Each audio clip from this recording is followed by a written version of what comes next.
Se calcula que en el mundo se producen cada año unas 300 millones de toneladas de botellas de PET, exclusivamente para contener líquidos de consumo humano durante un tiempo.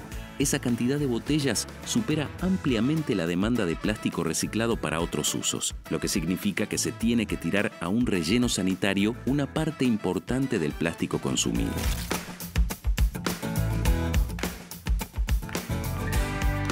El gran problema de estos tiempos, el gran problema del consumo, la basura. ¿Cómo se resuelve el tema de la basura? Hoy vamos a hablar de economía circular, un modo, un sistema, un modelo por el cual se puede atenuar bastante el problema de la basura. Enseguida vamos a hablar de economía circular y vamos a hablar del lapacho, inmortalizado por Mercedes Sosa en una de las zambas más bellas de que se tenga memoria, Lapachos en primavera. Y aquí tenemos... Todavía no estamos en primavera, pero bueno, ¿qué va a ser? ¿Y estas plantas? Bueno, estas plantas te voy a contar en un ratito, porque hoy en día se habla mucho sobre arquitectura sustentable. Sí. Así que fuimos a San Isidro a conocer una casa ecológica y ver un poco que se puede vivir. ¿Y qué tiene que ver la casa ecológica con las plantas? Y si me esperás un ratito te lo voy a contar después qué tiene que ver. O sea, parte de los dispositivos que tiene esa casa para ser más sustentable, más amigable con el ambiente, que supongo, después me vas a mostrar, deben tener que ver con la energía, con esa cosa, también uno de esos dispositivos es aprovechar la vegetación de la zona. Muy bien, enseguida. Señor Juani Belkov Andino. ¿Pero cómo le va, don Sergio? Rodeado de basura, pero no me va a hablar de basura. No. ¿De qué me va a hablar? Todas estas cosas, bueno. Te podemos hablar de todo esto, de lo de la economía circular que mencionábamos recién. Me ponen todo. ¿Te ponen pañales? No, la otra del programa. No, pusieron pañales, botellas, pusieron entendí de mal, todo. entendí mal. Sergio, vamos a estar hablando del ficus. El ficus. Atención a todos los Una de las vecinos. plantas más vendidas en los viveros. Exacto, y una de las que genera más problemas en la ciudad de Buenos Aires. Se rompen calles, los vecinos no saben qué hacer.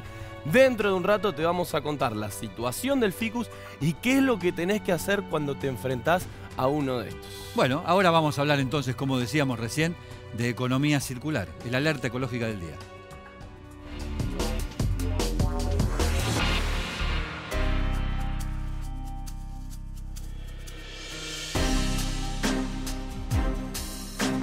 En la Argentina, todos los años, se generan casi 13 millones de toneladas de basura. De toda esa cantidad, es muy poco lo que se termina reciclando. Esto se ha convertido en uno de los mayores desafíos ambientales a los que hay que encontrarle una salida urgente. Muchos opinan que la economía circular es una de las soluciones. ¿De qué se trata? De convertir los residuos en un nuevo recurso. La economía circular pretende que los productos tengan varias vidas y no solo un único uso. Es decir, pretende conseguir que los productos, los componentes y los recursos mantengan su utilidad y su valor todo el tiempo que se pueda. Todo el material biodegradable volvería a la naturaleza y el resto se reutilizaría para la elaboración de nuevos productos. Se encontraría así esa segunda vida a los productos. A veces a través del reciclaje y otras veces produciendo energía con aquellos materiales que no permiten su reutilización. Para crear una economía circular se necesitan muchas cosas, pero fundamentalmente voluntad política y recursos del Estado, y una mayor conciencia de todos los ciudadanos y las empresas. La basura es un tema en el que todos somos protagonistas. Por eso es un tema en el cual todos tenemos que involucrarnos.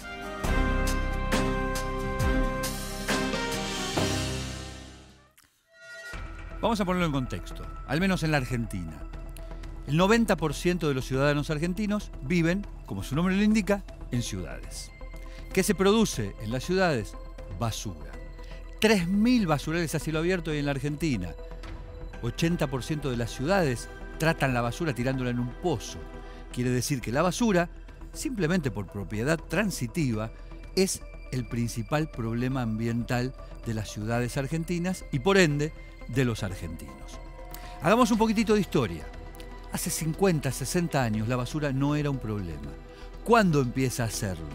Cuando la economía y la política económica apuntan a agrandar, estimular, sobrepotenciar el consumo, llenándonos los ojos y excitándonos literalmente para que consumamos cada vez más y cada vez con más packaging y con más cosas que se convierten casi inmediatamente en basura.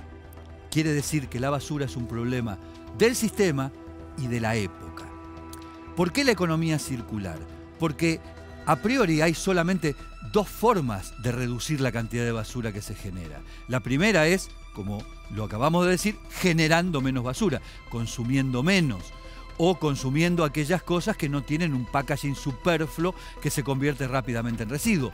Y la segunda es reintegrando en el proceso productivo aquello que fue basura y puede reconvertirse en materia prima, lo que a su vez tiene otro favor para la naturaleza. Genera menos presión sobre los recursos. Quiero decir, si el plástico que proviene del petróleo se reutiliza, se recicla, se reincorpora como materia prima, se va a utilizar menos petróleo porque se va a reciclar el plástico. Y por ende, va a haber menos basura.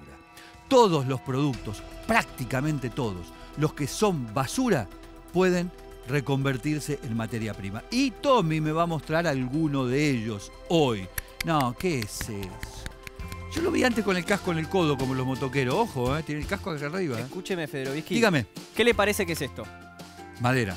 Error. Error. Gravísimo error. ¿Por qué? Usted estaba hablando de la basura. ¿Sabe cuál es un gran componente? Es el tema de hoy, la economía circular. ¿Cuál es un gran componente de la basura? El plástico. El plástico. Esto, sí, lo que dije parece recién, claro. madera, está hecho de plástico y cáscara de arroz, Federovisky. Es maravilloso. ¡Opa! Esto lo hacen unos amigos míos. ¿En serio? míos. Lo hacen unos amigos míos de la ciudad de La Plata. Usted la conoce bien, la ciudad de La Plata. Sí. Ellos reciclan el plástico y lo convierten con cáscara de arroz en este símil madera. Pero en serio, tiene como estructura de madera, tiene Está fortaleza. buenísimo. Está buenísimo, en serio. Y sabe que tiene muchas ventajas sobre la madera. Por ejemplo, no se usan árboles. bueno, fundamental, no se usan árboles. Pero también ¿Qué más? no se pudre. Claro. O no se astilla, así que si usted quiere en verano... ¿Y la cáscara de arroz de dónde la sacamos? Porque el plástico lo tengo claro. ¿Y la cáscara de arroz? La cáscara de arroz la consiguen dentro del arroz que se produce. No tengo idea de dónde sacar la cáscara de arroz. Escúcheme, Federovisky, no me presta atención. Sí, Esto ¿cómo que es no? un macetero. ¡Apa! Entonces, usted Macetero. pone ¿Y eso tierra, es un banco? le riega agua... ¿Esto qué es un banco? Y no se pudre, eso es un banco. Acá le pones agua y no se pudre porque entra tierra, Porque la maceta. cáscara de arroz. Está buenísimo. Ewar, madera biosintética. ¿Cómo se llama? Ewar. Ewar. Mis amigos de La Plata. Pero los escúcheme amigos de una La cosa. Plata de Tommy. Escúcheme, Federovisky, por Yo favor, lo porque esto es escucho. maravilloso. Es que no puedo contenerme, estoy muy contento porque encontré esto. Esto Bah. lo usan para estructuras afuera, tipo ¿A dónde? en exteriores, Sí. y hacen cosas grandes. Claro, tiene con- la función de la madera, pero no tiene los problemas de Claro. la madera. Por Chau, cada váyase. 15 kilos, Váyase, cada váyase. 15 kilos de plástico Váyase. hacen 1 metro cuadrado de esto, Federovisky. ¿Cuánto? 1 Chau. metro cuadrado. Después me cuenta más, Tommy. Hablábamos de la basura, de la economía circular, que es este intento de reintegrar productos que se convierten en residuo en materia prima para seguir produciendo. Y por lo tanto, para reducir la cantidad de basura final que va, por ejemplo, en el mejor de los casos, a un relleno sanitario. Pasa con los electrónicos. Una gran parte de los artículos eléctricos y electrónicos puede reciclarse, reutilizarse, reconvertirse para precisamente no ser más basura y al mismo tiempo no demandar tanta minería para producir estos materiales. Pasa lo mismo con la basura orgánica. Miren, yo acá tengo una bolsa de basura. Me voy a poner los guantes por una cuestión lógica que tiene que ver con la higiene. Voy a poner este guante y les muestro. Acá tenemos, miren, restos de comida. Alguien podría pensar que esto es basura no reutilizable. Falso.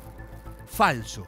Los restos de comida, que suponen casi la mitad de la basura que se genera en cada una de las casas, son además el elemento más contaminante en un relleno sanitario, porque lixivian, es decir, producen jugos, resultado de la fermentación, de la pudrición del material, y eso permea y termina contaminando las napas de agua, las napas subterráneas. ¿Qué se puede hacer con la materia orgánica? Se puede hacer biogás, se puede hacer compostaje para obtener abono. Quiere decir que la mitad de la basura que se genera en una ciudad podría reconvertirse en abono o en biogás. y prácticamente no se hace. Vamos a mostrarte alrededor de este programa cómo todo puede ser incorporado en la lógica de la economía circular. ¿Qué es la economía circular? Para un antropólogo, para alguien que estudia el funcionamiento de la sociedad a lo largo de la historia. Lo habla Pablo Jamber. A mí me parece que algunas intervenciones están muy bien si son dirigidas a los sectores más vulnerables de este encadenamiento productivo, como puede ser el caso de los recuperadores, pero creo que también hay que pensar desde el Estado en una política más integral y global, por ejemplo, a partir de incentivar a nivel industrial el consumo de los materiales que provienen de este encadenamiento productivo, que hoy en día la verdad es que no tiene ningún tipo de incentivos. Jamber mencionaba recién dos palabras claves, Estado e incentivos. Y la tercera, incentivos para el sector productivo. Esta plaqueta que yo tengo en la mano contiene oro. Este oro podría ser reutilizado siempre y cuando existiesen los incentivos correspondientes y de ese modo desincentivar, por ejemplo, la minería a cielo abierto, que rompe montañas, destruye ecosistemas para producir este mismo oro, o una parte de él, el resto va en lingotes generalmente. Lo mismo pasa con la famosa botellita de plástico. Si hubiera un incentivo hacia las fábricas que reutilicen o que incorporen plástico usado en su proceso de generación de plástico nuevo, indudablemente la cuestión andaría muchísimo mejor. Para eso hablamos precisamente, en relación al plástico, con un empresario, Carlos Briones. Hay empresas que son clientes nuestros de material y que fabrican o envasan sus productos en el material plástico que nosotros fabricamos, que llegaron a la conclusión de que, bueno, al poner un envase en el mercado, se está de alguna manera complicando con el medio ambiente, etc. Con lo cual, un poco la idea de ellos es, che, esto hay que reciclarlo. Entonces, hemos construido una planta de reciclado, se reciben las botellas post-consumo, se reciclan y se vuelven a utilizar en un envase nuevo. Efectivamente, el gran problema que tiene la economía circular, además de, lógicamente, que no se aplica, es que para poder aplicarla hace falta una política de Estado, porque es una política económica que tiene que poner subsidios en donde no los hay y sacarlos de donde los hay, de tal manera que reciclar no sea una cuestión meramente testimonial, sino que pase a ser lo mayoritario del tratamiento de los residuos. Después, más adelante, te voy a mostrar casi el sumum de la economía circular, que es esto, que no es papel picado, sino algo para producir energía.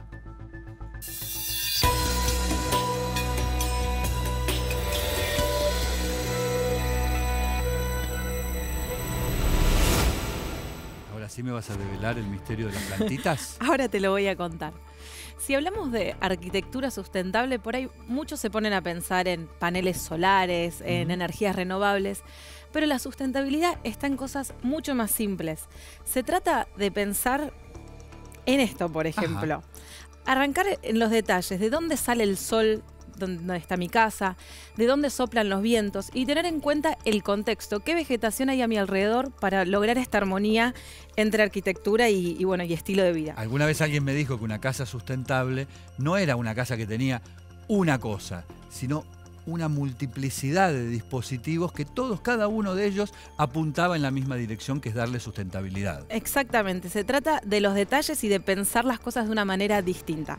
Por ejemplo, ahora sí vamos a develar el misterio, estas son plantas acuáticas nativas de la ribera de San Isidro. O sea que ni siquiera trajeron plantas de otro lado, no. Para nada, precisamente de acá. Se fijan qué hay en la zona y eso lo van a aplicar en la arquitectura. Yo quiero aclarar una cosa que siempre intento no olvidar. Cuando nosotros rescatamos el valor de una planta nativa, no lo hacemos por una cuestión de nacionalismo. No es que nos interesan porque son de acá. No. El punto es que las plantas nativas, como los animales nativos, tienen una capacidad de adaptación y tienen muy perfeccionados sus sistemas porque han vivido siempre en este lugar. Sí, doy fe que estando en el jardín de esta casa aparecen insectos, mariposas y un montón de bichitos que no ves alrededor. Bueno, estas plantas acuáticas, ¿para qué sirven en esta casa? Estas plantas lo que hacen es filtrar el agua. Entonces, se acumula el agua de lluvia, estas plantas la filtran y después el agua se puede usar para riego o, por ejemplo, para el agua de los tubos de la casa, los baños. Muy bien. Así ¿Vamos que a ver la nota? Veámosla. Adelante. Esta casa lo que tiene en particular se encaró desde una mirada sustentable, cómo está implantada la casa en relación al entorno, cómo está implantada la casa en relación al sol y el dinamismo del sol, los vientos, la temperatura de todo el año. Entonces es una casa que está abierta al norte, constantemente desde la mañana hasta la tarde va ingresando la luz naturalmente. Todos los espacios de la casa son naturalmente ventilados e iluminados. Y después hay un montón de decisiones que tienen que ver desde reutilización de materiales, la selección de los materiales, la energía, cómo la usamos y cómo la generamos. Esta casa se alimenta 100% a través de energía eléctrica. Tiene horno eléctrico, anafe eléctrico, termotanque y calefacción eléctrica. Es decir, que no hay redes de gas. Y todo esto gracias a estos 4 paneles solares que hay detrás mío. 1/3 de la energía de esta casa se alimenta a través de estos paneles. Esto quiere decir que si nosotros siguiéramos agregando paneles, se podría alimentar el total de la energía de esta casa a través de ellos. Podría alimentar aires acondicionados eléctricos, pero ni siquiera los usa porque tiene ventilaciones cruzadas, está bien aislada, tiene vidrios de BH, ventanas de PVC. Reutilizamos materiales de la obra para hacer todo el cerco de entrada, aparte de herrería. Y somos un montón de cosas con madera de kiri, que es una madera que es barata, que no se pudre, ni se añeja, ni se abicha. Nunca se le puso una laca, una pintura, un barniz. Independientemente de los materiales nobles que se usaron para hacer esta casa y de la funcionalidad que tiene, la sustentabilidad también se ve en este corredor verde. Todas estas plantas son nativas de la ribera de San Isidro y muchas de ellas tuvieron que buscarse en reservas naturales de la zona o en viveros especiales. Y es muy lindo observar cómo esta vegetación atrae insectos, mariposas y la biodiversidad característica de esta región. El 100% de la cubierta es verde. La conexión de verde no solo está en la planta baja y en el jardín, sino que atraviesa por el medio de la casa hasta llegar al techo y agranda los espacios. Un techo que puede ser un techo de teja y no servir para nada, acá tiene otra función más. Recorriendo la casa nos podemos encontrar con varios reservorios de agua de lluvia como este estanque. Si ven, tiene plantas autóctonas acuáticas que sirven para purificar el agua. Y después, a través de una cañería, esta agua alimenta el riego de la casa y los sanitarios. De todos los lugares donde uno va abordando diferentes temáticas de la casa, siempre el eje es la sustentabilidad.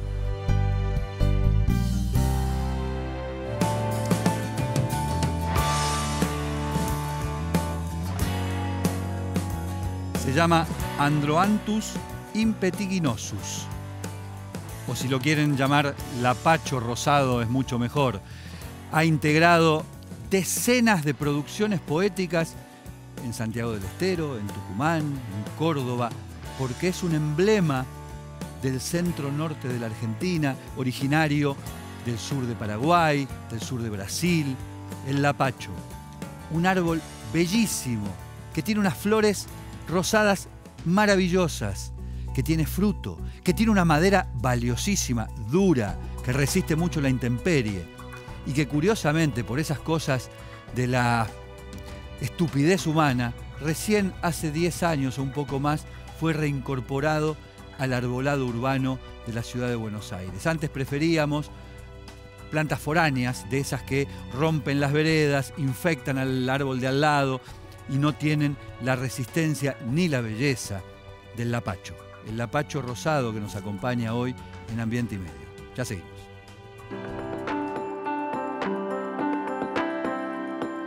El Parque Nacional Lanín está en el bosque andino patagónico. Todas las rutas que ingresan al parque entran desde el este al oeste y todas pasan por estas 3 ciudades, ya sea Luminé, Junín o San Martín. Ya estamos listos. Vamos a arrancar una caminata de 2 horas, Parque Nacional Lanín. Vamos a bordear toda la costa sur del lago Lácar, ese lago que ustedes ven en la ciudad de San Martín de los Andes. Vamos a llegar hasta una cascada y vamos a culminar en el vivero más grande de parques nacionales de la República Argentina. Y en el medio vamos a ver con qué nos encontramos. La diferencia entre un bosque y una selva es que los bosques son muchos ejemplares de una sola especie y la selva son pocos ejemplares de muchas especies. En esta parte sendero entramos en un bosque de coigües. Esto es una murra, es una especie exótica. ¿Sí? El ganado, las aves se alimentan de esto y luego su excremento hace que florezca por todo el parque.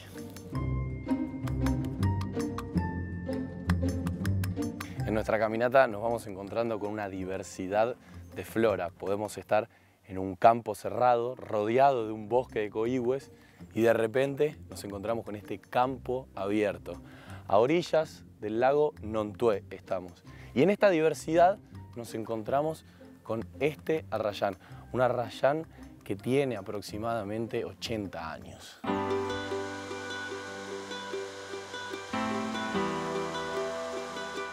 Estos son indicadores ambientales, se llama barba de viejo. Bueno, basta ver la forma, ¿no?, para saber el porqué del nombre. Cuando hay presencia de barba de viejo, significa que estamos en un ambiente puro, que hay alta presencia de oxígeno.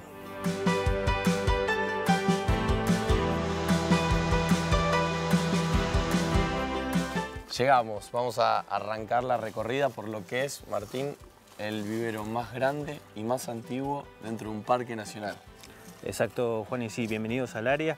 Sí, vamos a visitar el vivero de Pucará, un sitio que comenzó a funcionar en la década del 50. Produce, bueno, diferentes clases de especies y sobre todo el valor de la producción de especies nativas. Muchas de estas plantas van a diferentes partes del país y demás y sirven también como banco de especies nativas. Ya tenemos ejemplares de Araucaria araucana, el árbol símbolo de nuestro parque nacional y de nuestra provincia del Neuquén, el árbol sagrado del pueblo mapuche y bueno, es una especie de alto valor de conservación porque son árboles milenarios. Acá los tenemos en plantines que fueron producidos en este vivero y esto está destinado a lugares que han sido afectados por incendios forestales y del vivero de Pucará también se salen plantines para diferentes viveros que están surgiendo en la zona.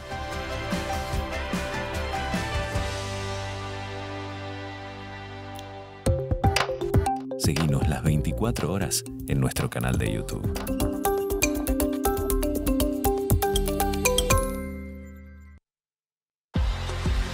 Seguimos en Ambiente y Medio. SAME Provincia ya está cuidando a 8 millones de bonaerenses y seguimos trabajando para llegar a todos. Si quieres saber más, ingresa en gba.gov.ar/salud. Buenos Aires Provincia. Entre todos, podemos más. Ecoaula, el segmento educativo de la Fundación Ambiente y Medio. La biodiversidad o diversidad biológica es el término que define la amplia variedad de seres vivos sobre la Tierra y los patrones naturales que la conforman. Es el resultado de miles de millones de años de evolución, según procesos naturales y también de la influencia creciente de las actividades del ser humano. La biodiversidad comprende igualmente la variedad de ecosistemas y las diferencias genéticas dentro de cada especie, que permiten la combinación de múltiples formas de vida y cuyas mutuas interacciones con el resto del entorno fundamentan el sustento de la vida sobre el mundo. Para la humanidad, la biodiversidad supone el capital natural que permite obtener energía, alimentos y hasta beneficios médicos derivados, por ejemplo, del uso de las plantas. En 1992, las Naciones Unidas decidieron que había que proteger la biodiversidad, por lo que se firmó el Convenio Internacional sobre la Diversidad Biológica. Sin embargo, los resultados fueron pobres. Los científicos reconocen que la proporción de pérdida de especies en la actualidad es mayor que en cualquier época anterior de la historia humana. Solo en el reino vegetal se estima que se encuentran amenazadas más de un 12% de las especies conocidas, siempre debido a la poco racional actividad humana, como la tala de bosques nativos.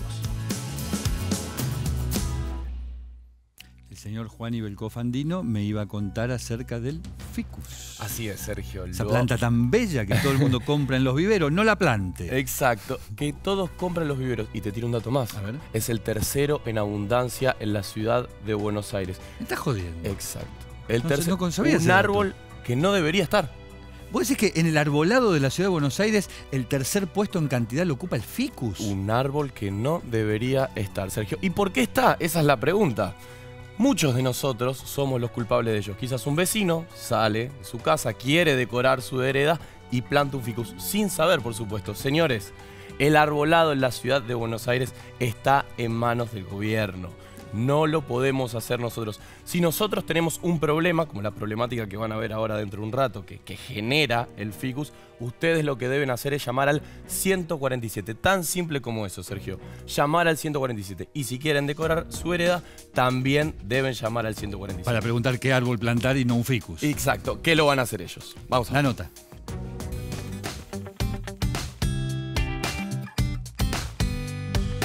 Aproximadamente el 7% de la población del arbolado es ficus, que es una especie que tiene muchos problemas con las raíces, ya que presenta raíces superficiales en su mayoría y eso es muy predominante en el rompimiento de veredas.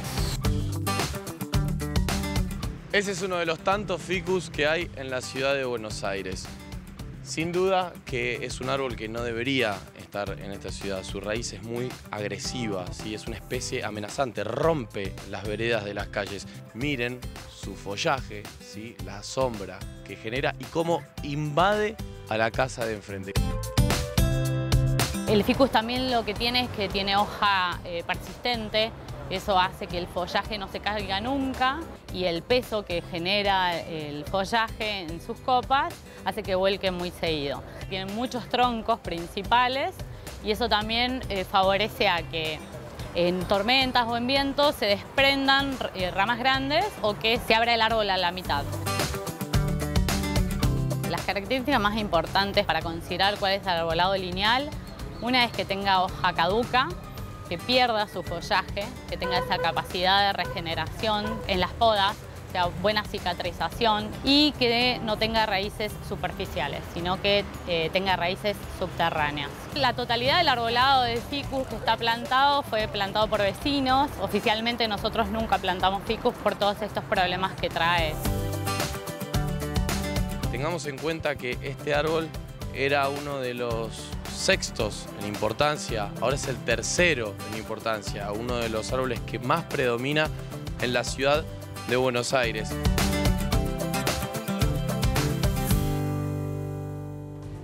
Señora, señor, si le queda libre el cantero en la puerta de su casa, no plante un ficus. No plante un ficus. No plante nada mejor. Llame al 147, al gobierno de la Ciudad de Buenos Aires o a la municipalidad, si vive en otra ciudad que no sea Buenos Aires, porque el arbolado urbano es una responsabilidad del gobierno. Ellos saben qué plantar. ¿Vieron ese detalle de que los árboles que están en las ciudades tienen que tener hojas caducas? Es decir, se tiene que caer la hoja durante el otoño para que el sol ayude, para que llegue hasta las casas, etcétera, etcétera. Bueno, eso no lo cumple el ficus. Así que, por favor, no plante ficus. Aunque queden lindo, póngalo en la maceta, en su living y déjelo ahí. No lo ponga en la vereda. Ay, Dios. Wale, wale, guaychu, vamos a wale, guaychu, Feroiki. Me dijeron... Es la comparsa más pobre de la historia. Miren lo que... Una berretada. Es una murga. Es una murga, sí, claro, porque tiene la banda acá, la murga, ¿no? ¿Así es la murga? Así es, pero así es la murga, mire, mire, ahí está. ¿Se la puede ahí poner está en la el murga. cuello? Ahí está. ¿Se la puedo poner en el cuello, por No, favor? no, me dijeron que vamos a Gualeguaychú, yo ya estoy preparado para el carnaval, así que... Vamos a ir a Gualeguaychú, pero no hablar del carnaval enseguida, después de la pausa. Chao, Tommy, vas. Cuidado con las pilas que dejas olvidadas. Ya todos sabemos que no debemos arrojar a la basura las pilas más peligrosas. Estamos hablando de las de reloj o las de los celulares. Pero ojo con el lugar en el que las dejamos, porque generalmente las cambiamos cuando ya no sirven más y solemos dejarlas por ahí, a veces durante años.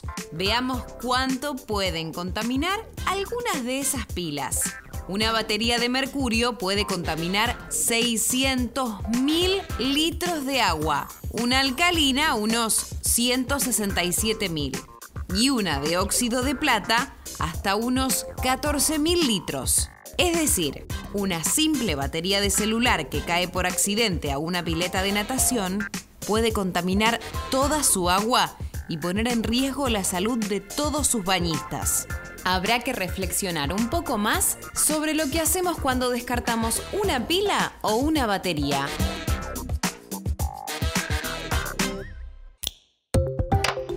Seguinos las 24 horas en nuestro canal de YouTube.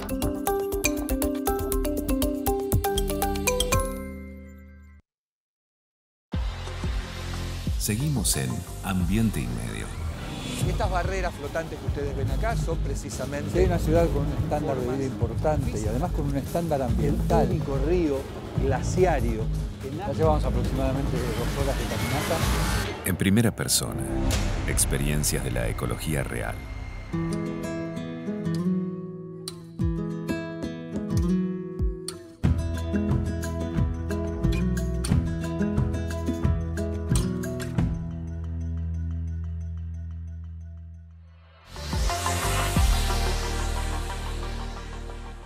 Tommy dejó todo el piso sucio porque tomó de Gualeguaychú una de sus referencias, la del carnaval. Pero Gualeguaychú, desde el año 2004-2005 aproximadamente, es, además de carnaval, papeleras, Botnia, conflicto.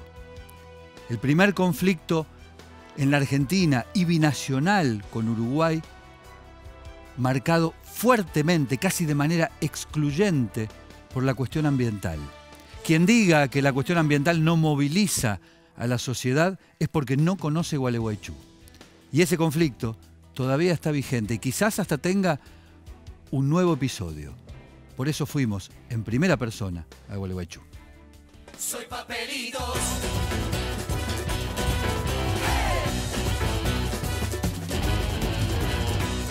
Desde siempre Gualeguaychú era carnaval. Pero a partir del año 2005 Gualeguaychú fue papeleras. Mejor dicho, no a las papeleras. Y durante una década, junto con el portal que permitía la bienvenida a Gualeguaychú, ese puente ostentaba un tremendo cartel que sentenciaba que Gualeguaychú estaba en contra de las papeleras.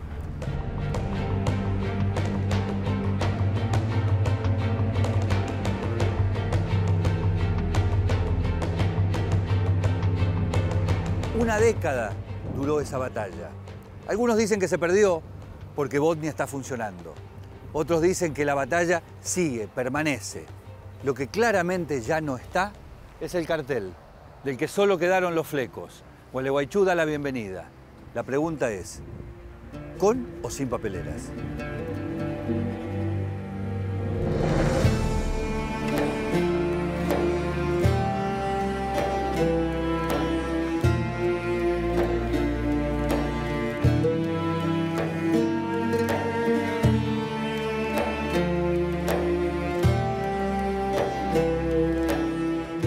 La historia tiene hitos, la historia tiene lugares. Cuando se escriba dentro de muchos años la historia de Gualeguaychú, este lugar, Arroyo Verde, va a tener que estar inscripto. De hecho, hay una ley provincial que lo declara sitio histórico. Uno podría preguntarse, ¿por qué un sitio histórico en el medio de la ruta 136 que une a Gualeguaychú con Fraiventos? Y porque en este lugar se hizo historia. Porque en este lugar, durante 3 años y 7 meses, el pueblo de Gualeguaychú, la gente de Gualeguaychú, representada en todo caso por la asamblea que reclamaba sí a la vida y no a Botnia, mantuvo cortada esta ruta en este preciso lugar. En este espacio donde nosotros estamos, esta ruta permaneció cortada durante, insisto, casi 4 años. Porque era la batalla a dar. Y se entendía que esa batalla había que darla en el lugar, en el terreno, en la ruta. Y en este lugar esa batalla se dio. Y fue la primera batalla, al menos en la historia de la Argentina, en la que la bandera de lo ambiental, la bandera de no a la contaminación, la bandera de sí a la vida, estuvo muy, pero muy alto. Buena parte de tu vida está atravesada, por lo menos desde lo que tiene que ver con lo político y con lo institucional y con la vida en Gualeguaychú, por un conflicto asociado a lo ambiental y a la salud pública. Sí, evidentemente, y yo siempre lo expreso de esa manera, me siento como parte de una generación que es hija y es producto de esa lucha. En una ciudad que supo organizarse, supo dar esa lucha, esa batalla, una lucha pacífica, y generó muchísimas cuestiones que son logros, ¿no es cierto? Y uno de ellos es el impacto que tuvo en toda una generación, el impacto que tuvo en los jóvenes, en los niños. ¿Y cómo se tramita, si se quiere, en una lectura muy simplista, el fracaso que significa el hecho de que tras tantos años de lucha, Botnia siga, o UPM, como se llame, no importa, siga allí erigida y funcionando, más allá de esta idea de mantener la lucha viva? ¿Cómo se tramita eso socialmente, ¿no? Y evidentemente que ha generado algunas frustraciones, ¿no es cierto? El hecho de que originariamente la lucha siempre se centró en proponer que UPM no funcionara, ¿no es cierto? Y no estuviera ahí, que realmente no se consolidara esta historia de que fueron expulsadas estas industrias contaminantes de lo que llamamos el primer mundo y fueron buscando recalar en países periféricos. Y decía que evidentemente eso generó una suerte de frustración.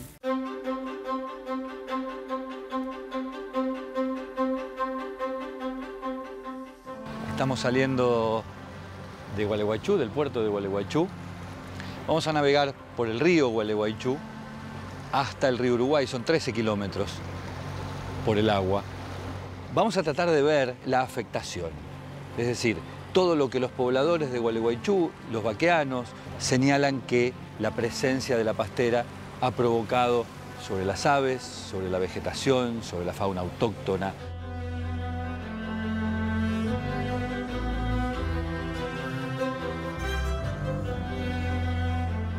Y acá ya se ve la afectación de las emanaciones de la chimenea, sobre todo. Esto es un ecosistema fantástico porque el río ha venido sedimentando y va formando estas islas que son de un origen limoso, pero que siempre tuvo una vida fantástica de pájaros y de aves y de insectos.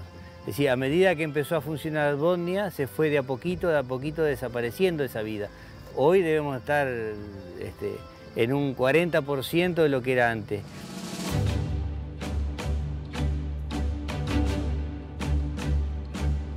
Más de 30.000 personas de una localidad que no llega a los 100.000 habitantes como el Gualeguaychú vinieron aquí a reclamar no a las papeleras.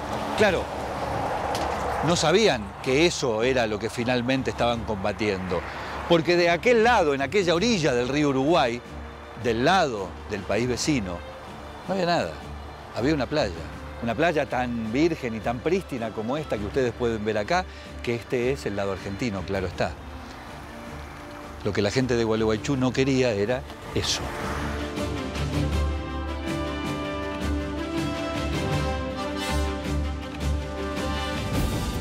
Muchas gracias por su contacto y por su interés en UPM. En este momento la empresa no está otorgando entrevistas, por lo que no podemos proceder según su solicitud. De todas formas, tenemos en cuenta su planteo para coordinar más adelante, en caso que les interese, firma Agustina Navarro en nombre de UPM, la ex Botnia. Fue frente a una requisitoria, un pedido, una solicitud que le hicimos formalmente y por escrito para visitar la planta de Botnia, para visitar la planta de UPM en Fraiventos. Por eso llama la atención que Botnia no nos haya autorizado a conocer el interior, a mirar, a mostrarles a través de estas cámaras de Ambiente y Medio cómo funciona la empresa que desde hace 14 años mantiene en vilo a la sociedad de Gualeguaychú y que todavía hoy genera una resistencia potente, rotunda, unívoca en esa localidad de Entre Ríos. Botnia funciona hace más de 10 años. Lo único que produjo fue pasta de celulosa. Lo único que nunca consiguió es licencia social.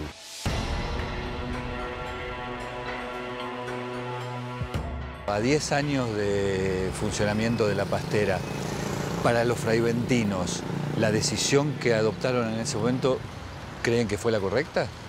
Sí, nosotros entendemos que sí. En aquel momento también entendíamos que era que sí, apoyamos la decisión del gobierno nacional y actuamos en consecuencia. Como tú decís, 10 años después, creo que fue una decisión acertada, en tanto hoy hay una pastera funcionando y no se registran las cosas que pensaban en algún momento mucha gente legítimamente que podían ocurrir. Entonces, desde ese punto de vista, entendemos que el funcionamiento de una industria nos ha posicionado en un lugar privilegiado. Y eso, mirándolo retrospectivamente, Fraiventos es muy distinta a lo que era antes del inicio del conflicto en el año 2005, 2006. Yo diría que Fraiventos ha tenido la evolución que naturalmente tienen los pueblos, ¿verdad? Pero precisamente la pregunta viene bien, porque no hay nada distinto en lo que se suponía que podía ocurrir con la cercanía de una industria de esta característica a la ciudad. Siempre hubo muchas quejas de ambos lados del río Uruguay respecto de quién da los datos, quién se los guarda, quién los muestra, etc. ¿Ustedes tienen acceso a esos datos de manera libre, Sí, de manera por supuesto. permanente? Y ahora se han publicado, en el marco de las relaciones bilaterales, se han publicado los resultados de todos los análisis.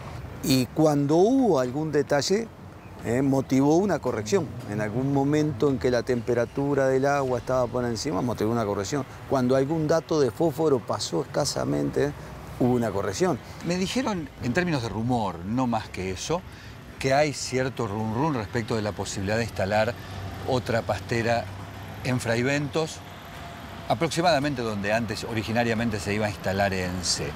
¿Eso es así? Y si es así, ¿puede desatar un nuevo conflicto? ¿El antecedente resuelve el problema o lo puede agravar? No, yo sentí esos rumores que creo que son más versiones periodísticas que no se condicen con la información que nosotros tenemos. Acá hay una negociación entre gobierno y UPM por una pastera nueva, pero en el departamento de Durazno, no acá.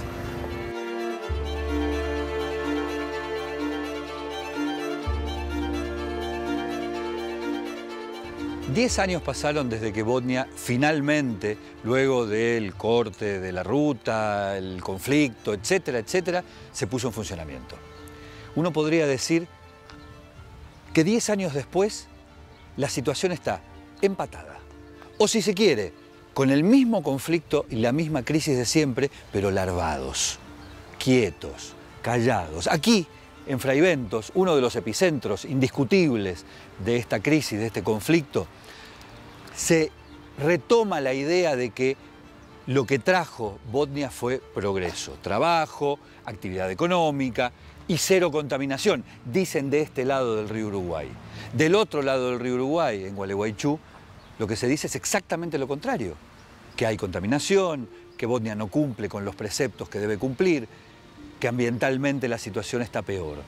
Por lo tanto, podemos decir que estamos en el mismo punto de partida que en el año 2005, tanto es así que los rumores indican, y por ahora son solo rumores, que habría una intención de instalar una nueva pastera al lado de la que está funcionando.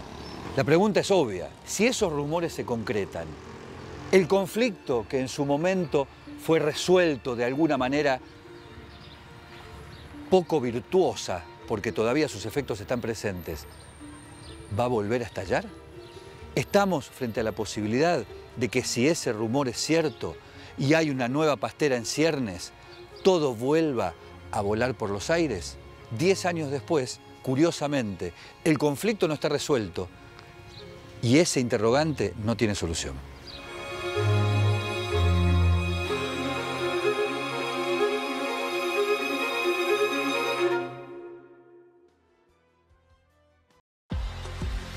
Seguimos en Ambiente y Medio.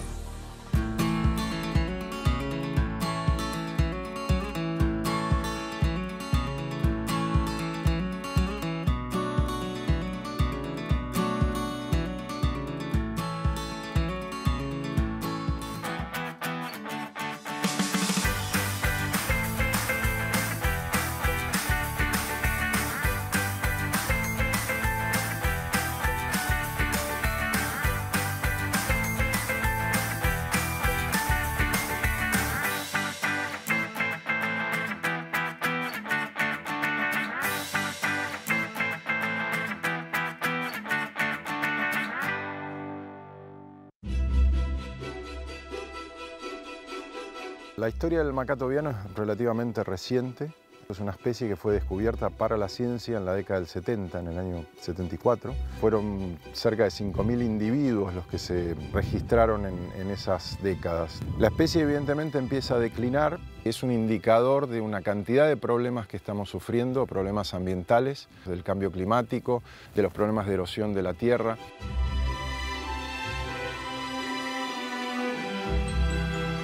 Estamos inmersos en esta Patagonia argentina sobre la meseta santacruceña.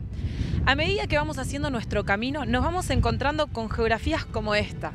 Esto alguna vez fue una laguna, pero hoy en día la falta de nieve genera esta sequía y todo esto se debe al cambio climático que vivimos en esta era. La meseta del Strobel o las mesetas del oeste de Santa Cruz son mesetas de altura, una zona muy plana con agujeros.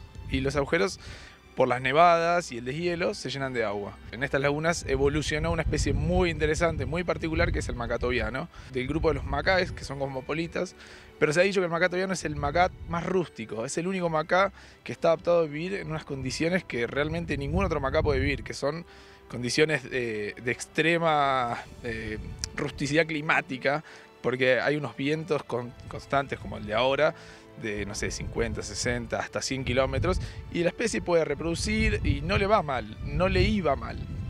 Le empezó a ir mal por las modificaciones ambientales que empezó a suceder cuando vino el humano. Es un problema la introducción de algunas especies exóticas. El bisón depreda los nidos y la trucha también está afectando la calidad del agua en donde los macaes nidifican. Lo que descubrimos es que el macato viano no tiene estrategias de defensa antidepredatorias para ningún mamífero acuático, porque en esta zona no había mamíferos acuáticos. Un solo individuo de bisón, llegando a una laguna, podía básicamente comérselos a todos.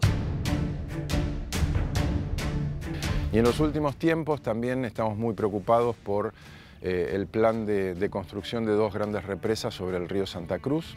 Afectarían uno de los 3 sitios importantes de invernada del macato viano.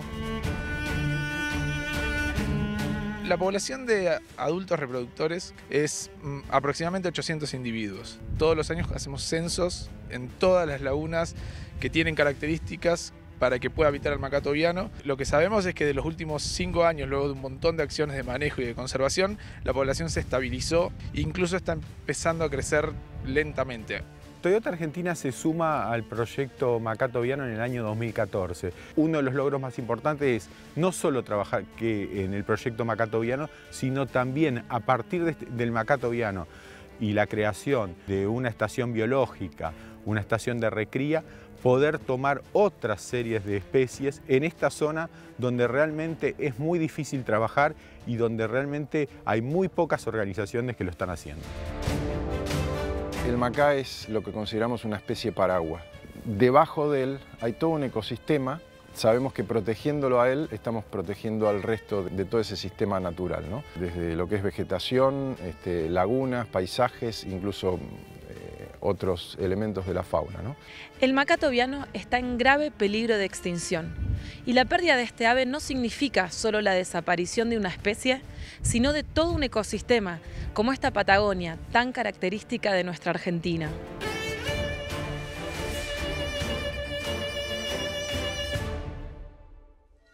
Muchas veces nosotros equivocadamente hablamos de pato, cuando el macato viano es un macá. Y quiero señalar las 3 diferencias que hay entre un macá y un pato, básicas. Una, el macá tiene pico agudo, no plano como los patos. El macá tiene el cuello recto, no en S como los patos, y el macá no tiene cola. El pato sí. En el resto, en ser palmípedos, es decir, de tener patas con los dedos pegados, sí son iguales el macá y el pato. Hablábamos de economía circular hoy a lo largo de Ambiente y Medio, y esto es quizás el escalón más alto de la economía circular, porque luego de recuperar plásticos, de recuperar materia orgánica, de recuperar residuos electrónicos, esto supone generar energía. Esto que ustedes ven acá no es papel picado, es madera, plástico, papel, diferentes productos que están en la basura y que no tienen posibilidad de ser reciclados, pero sí tienen alto valor calorífico. Y se los utiliza preferentemente en hornos de cementeras para reemplazar el carbón, con lo cual de paso le hacen un favor a la lucha contra el cambio climático. Pero esto no es barato, todo este procedimiento, y necesita del Estado. Para cualquier cuestión que tenga que ver con la economía circular, hace falta el Estado. Agradezco una vez más a la gente del vivero de la Ciudad de Buenos Aires por prestarnos, en este caso, el apacho, y ya lo saben, solo nos queda medio ambiente. Por eso hacemos Ambiente y Medio. La basura en tiempos de la economía circular es mirar hacia el futuro. Es, ante tanta contaminación y desperdicio, un imperativo que demanda la separación y recolección inteligente.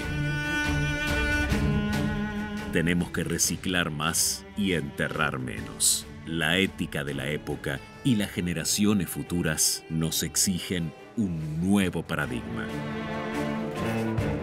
Ya no hay tiempo. El futuro es hoy.